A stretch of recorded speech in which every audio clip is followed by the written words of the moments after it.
Salutations, respected viewers. This is George from Ireland, and I'm continuing my series for A-level history about Germany 1918 to 45. So, looking at anti-Semitic policy of the Nazi Party. Well, since the Nazis were founded in 1919, they had been viciously anti-Semitic, and they aimed to expel all the Jewish people who'd entered Germany since 1914, and then remove from national life the other Jewish people who were there prior to 1914. But what did remove from national life mean? Well, presumably not permit these people to join the civil service, the military, the police, be involved in politics, perhaps the press likewise. We know that when the Nazis came to office, they had a one-day boycott of Jewish shops and businesses. It wasn't intended to be for one day, but it was such a flop that they called it off after one day. It was a means of allowing the SA to let off steam. But it showed that anti-Semitism was low level in Germany in 1933. Yes, it was there, been there for centuries, and some people were mild anti-Semites, and only a few people were raving anti-Semites. So some people disliked Jewish people and badmouthed them and so on, wanted them booted out of the country, but nobody, so far as I know, was advocating killing the Jewish community. The Nazis worked up to that. And what was the origin of Hitler's personal anti-Semitism? People say, oh, did he catch syphilis from a Jewish prostitute? And I think there's no evidence to support that. That he disliked his officer in the First World War, Gutmann, who happened to be Jewish. Was he influenced so much by Lanz von Liebenfels, who was a particularly malicious anti-Semite prominent in pre-war Vienna, as before the First World War, and lived on to the 1950s? Maybe it was that. There are these bogus rumours that Hitler had a Jewish grandfather. That's not true. So his grandmother had worked in the story goes, worked in the house of a Jewish family, and she became pregnant while she was working there, presumably the father, one of the elder sons of that family, and gave birth to a child, as in Hitler was a quarter Jewish. But again, that's been debunked because where she lived, Steiermark, Jewish people were not allowed to live there at the time. She supposedly worked for a family by the surname of Frankenberger, but there was no such family in that city at the time. Historians have looked into it. So I'm not quite sure why. He didn't seem to have had any traumatic experiences with Jewish people at the time. Well, there was a young Jewish woman whom he had the hots for who, in a sense, didn't reject him, didn't even know he existed because he followed her around obsessively stalking her. Zara Ishak, who married somebody else. So could it have been that? Because obviously Hitler was such a loser in his teens and 20s. But it's certainly the case that by his 20s, Hitler was vitriolic in his anti-Semitism. He likened Jewish people to animals, he claimed that Jewish people were unhygienic, and he believed in all these loathsome anti-Semitic tropes. He said that kosher butchering was very cruel, almost as though his anti-Semitic policy wasn't cruel. He thought that Jewish people were too affluent and wouldn't attribute that to brains, business, nous, hard work, or anything like that. So he said it's absolutely wrong of Germany to pay any reparations. I thought that was a Jewish plot. Everything that happened was a Judaic conspiracy. That the Dawes Plan, which saved the German economy in 1924, he thought that was an act of betrayal, and that was New York Jewish high finance enslaving Germany. Likewise, his extension in 1929, the Young Plan, he railed against that. Of course, most people in high finance were not Jewish, but he overlooked that inconvenient fact, and he always said that these elders of Zion were plotting the downfall of Aryan civilizations, he would see it. But there was the erasure of inconvenient facts, like German generals making the wrong decisions, or most German people wanting peace in 1918. The Great Depression convinced some waverers that he was right all along. He linked the Jewish community to communism, and there were a few prominent communist leaders who were Jewish. Most communist leaders were not. But there was a certain plausibility to that, which made he was able to fool the gullible. Communism and capitalism are surely diametric opposites, but Hitler claimed that the excesses of both were owing to the Jewish community. The Nazis were not religious, so they didn't actually care about the Judaic faith. that much. It was ethnicity that was everything to them. A Jewish person who converted to Christianity was still Jewish in their view. Previously, anti-Semitism in Germany had been primarily based on religious doctrine. There were even Jewish people who converted to Christianity and become clergy who were murdered in the Holocaust. For the Nazis, once a Jew, always a Jew. The faith was neither here nor there.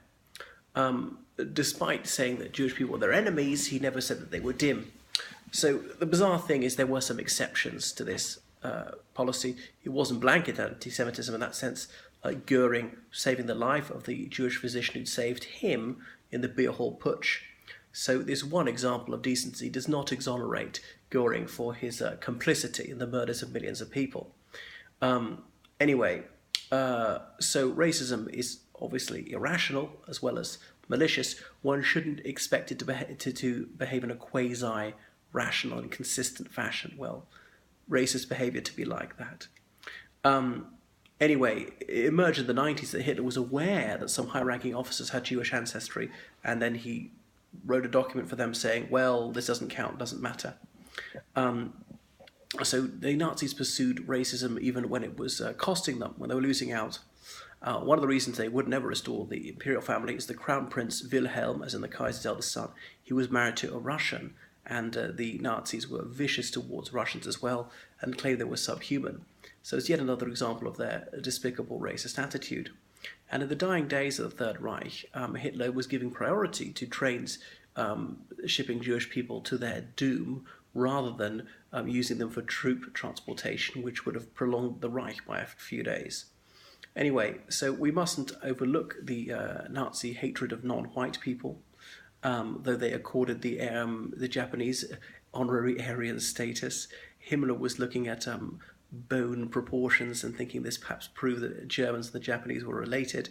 Shows you confirmation bias, seeking out information which would reinforce his prejudices, and then blocking information which disproved his beliefs, thinking that the Japanese characters and ancient German runes were the same. Anyway, it was ridiculous to think that the Nazis were related to people on the far side of the globe, but not to their immediate neighbours. There were the Rhineland bastards, as the Nazis called them. That's some children born in the very west of Germany in the 1920s, and their fathers were French African troops, and their mothers were German women. So I don't like using that word about any child. I'm just saying what the Nazi term was. So these children are mostly born out of wedlock. Obviously, it makes no bones to me whether they're born in marriage or outside it. But these children were mixed race, and when the Nazis came to office, well, what were they going to do? Because they were viciously anti-black as well. Well, they weren't going to kill these children. That would be too much for the Nazis, even at that stage. So they tried to sterilize these children. So when they grew up, they were capable of having intercourse, but they could not produce children of their own. So there were only a few over 100 of those children. Anyway, the Nazis had no objection to other Nordic peoples, would be like the Swedes. They considered the British to be amongst those. Irish, did they consider us British or not? I'm not sure. They certainly didn't seem to think we were subhuman. Goebbels was a quarter Dutch, which was no difficulty.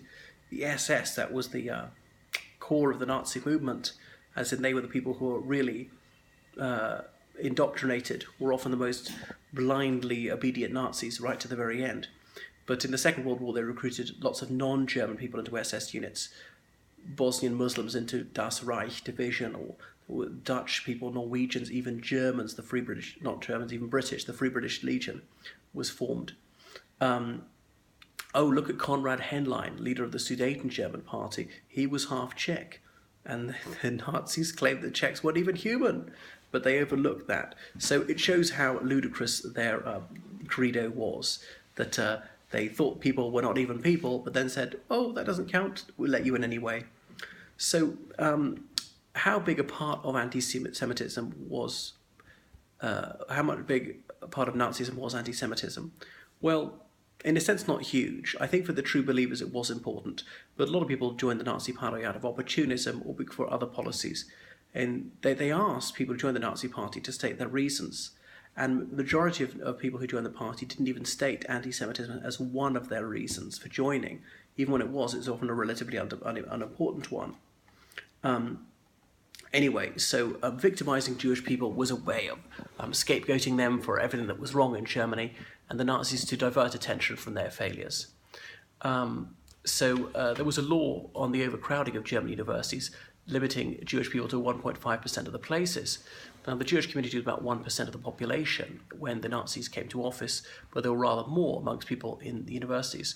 Why is it Jewish people achieved so much academic success? I suppose it was by intensive study of the Talmud and so on. Remember, Latin and ancient Greek were a far bigger part of education in the 30s than they are now. So it was this training of the mind, I suppose, helped people, because what Jewish people might do to study their faith was studying these texts intensively. And many of those skill sets carried over into mainstream education, learning another language and so on. And as a way to advance, Jewish people did their best to get ahead in education, things like that. They were overwhelming an urban population, which also meant they had greater access to higher education. Right, so I'll switch it off now and carry on with anti-Semitic policy again later.